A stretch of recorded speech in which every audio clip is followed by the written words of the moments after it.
اعوذ باللہ من الشیطان الرجیم بسم اللہ الرحمن الرحیم قل یا ایہا الکافرون لا اعبد ما تعبدون ولا انتم عابدون ما اعبد ولا انا عابد ما عبدتم ولا انتم عابدون ما اعبد لکم دینکم ولی دین۔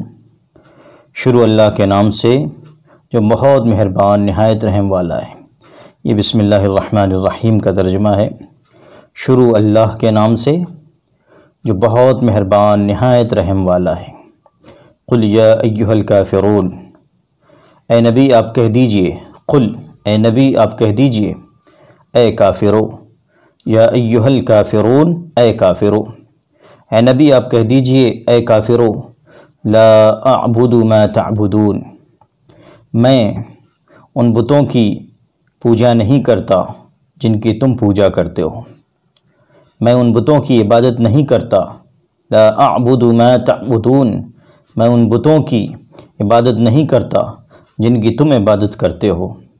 ولا انتم عابدون ما اعبد، اور نہ ہی تم اس خدا کی عبادت کرتے ہو جس کی میں عبادت کرتا ہوں۔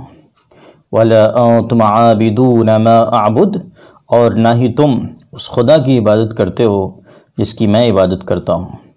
ولا انا عابد ما عبدتم، اور نہ ہی میں ان معبودوں کی عبادت کرنے والا ہوں جن کی تم عبادت کرتے ہو، یعنی مستقبل میں آئندہ۔ ولا انا عابد ما عبدتم، اور نہ ہی میں ان خداؤں کی، ان بتوں کی پرستش کرنے والا ہوں جن کی تم پرستش کرتے ہو، پوجا کرتے ہو۔ ولا انتم عابدون ما اعبد، اور نہ ہی تم اس خدا کی عبادت کرنے والے ہو جس کی میں عبادت کرتا ہوں، یعنی مستقبل میں۔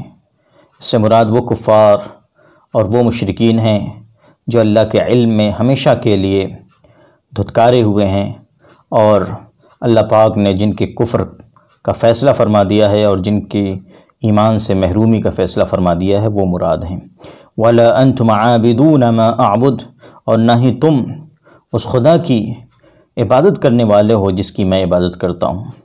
لکم دینکم ولی دین، تمہارے لیے تمہارا دین اور میرے لیے میرا دین، یعنی تمہارے لیے تمہارا طریقہ، تم کفر و شرک پر چلتے رہو، راضی رہو، میں تو اس سے بیزار ہوں اور میں تمہیں روکتا بھی ہوں اس سے۔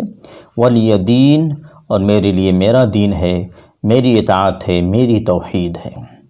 یہ سورہ کافرون اور اس کا ترجمہ ہے۔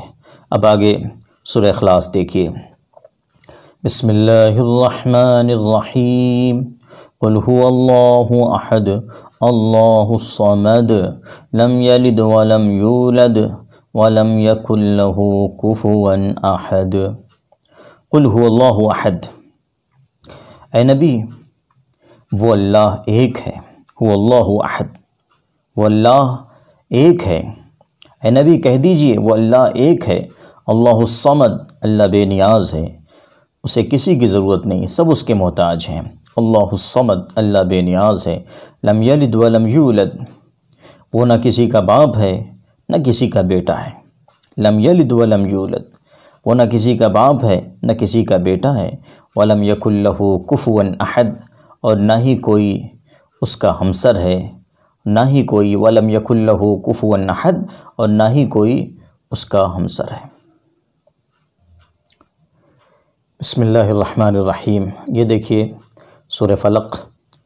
قل اعوذ برب الفلق من شر ما خلق ومن شر غاسق اذا وقب ومن شر النفاثات في العقد ومن شر حاسد اذا حسد۔ اے نبی کہہ دیجئے کہ میں پناہ میں آتا ہوں صبح کے رب کی، میں صبح کے رب کی پناہ میں آتا ہوں، میں صبح کے رب کی پناہ میں آتا ہوں۔ اعوذ برب الفلق، فلق کے معنی صبح۔ اے نبی کہہ دیجئے میں صبح کے رب کی پناہ میں آتا ہوں، من شر ما خلق، تمام مخلوقات کے شر سے، من شر ما خلق، تمام مخلوقات کے شر اور برائی سے، ومن شر غاسق اذا وقب، خاص طور سے رات کی برائی سے جب رات تاریک ہو جائے، ومن شر غاسق اذا وقب، خاص طور سے رات کی برائی اور شر سے جب کہ رات خوب تاریک ہو جائے، ومن شر النفاثات فی العقد، اور ان عورتوں کے شر سے جو گرہوں میں پھونک مارتی ہیں، یعنی جادو کر کے گرہ لگاتی ہیں، گانٹھ لگاتی ہیں اور اس میں منتر پر پڑھ کر پھونک مارتی ہیں اور جادو ٹونے کا عمل کرتی ہیں، ان عورتوں کے شر سے بھی میں رب فلق کی پناہ میں آتا ہوں، اس پروردگار کی پناہ میں آتا ہوں جو صبح کا رب ہے۔ ومن شر حاسد اذا حسد، اور حسد کرنے والے کے شر سے جب وہ حسد کرے، یعنی جب حسد کرے تب اس کی برائی پہنچتی ہے، تو حسد کرنے والے کے شر سے بھی، برائی سے بھی میں پناہ چاہتا ہوں اللہ رب العزت کی جب وہ حسد کرے۔ ومن شر حاسد اذا حسد، یہ سورہ فلق کی تلاوت تھی اور اس کا ترجمہ۔ اب دیکھیے سورہ ناس۔ بسم اللہ الرحمن الرحیم۔ قل اعوذ برب الناس ملک الناس الہ الناس من شر الوسواس الخناس الذي يوسوس في صدور الناس من الجنة والناس۔ اے نبی کہہ دیجئے میں پناہ میں آتا ہوں انسانوں کے رب کی، انسانوں کے رب کی پناہ میں آتا ہوں، ملک الناس، انسانوں کے بادشاہ، انسانوں کا رب جو کون ہے؟ انسانوں کا بادشاہ، برب الناس۔ اے نبی کہہ دیجئے کہ میں پناہ میں آتا ہوں انسانوں کے رب کی، ملک الناس، انسانوں کے بادشاہ کی، الہ الناس، تمام لوگوں کے معبود کی۔ کس چیز سے پناہ چاہتا ہوں میں؟ من شر الوسواس الخناس، اس شیطان کے شر سے جو دلوں میں وسوسہ ڈالتا ہے اور چھپ جاتا ہے، چھپ کر دلوں میں وسوسہ ڈالتا ہے، طرح طرح کے خیالات پیدا کرتا ہے ایمان اور عقیدے کے تعلق سے اور تمام طرح کے تعلق سے، اعمال کے تعلق سے۔ الذی یوسوس فی صدور الناس، جو انسانوں کے سینوں میں وسوسہ پیدا کرتا ہے، خیالات پیدا کرتا ہے، من الجنۃ والناس، وہ چاہے جنوں میں سے ہو چاہے انسانوں میں سے ہو، میں ان سب سے اللہ رب العزت کی پناہ میں آتا ہوں۔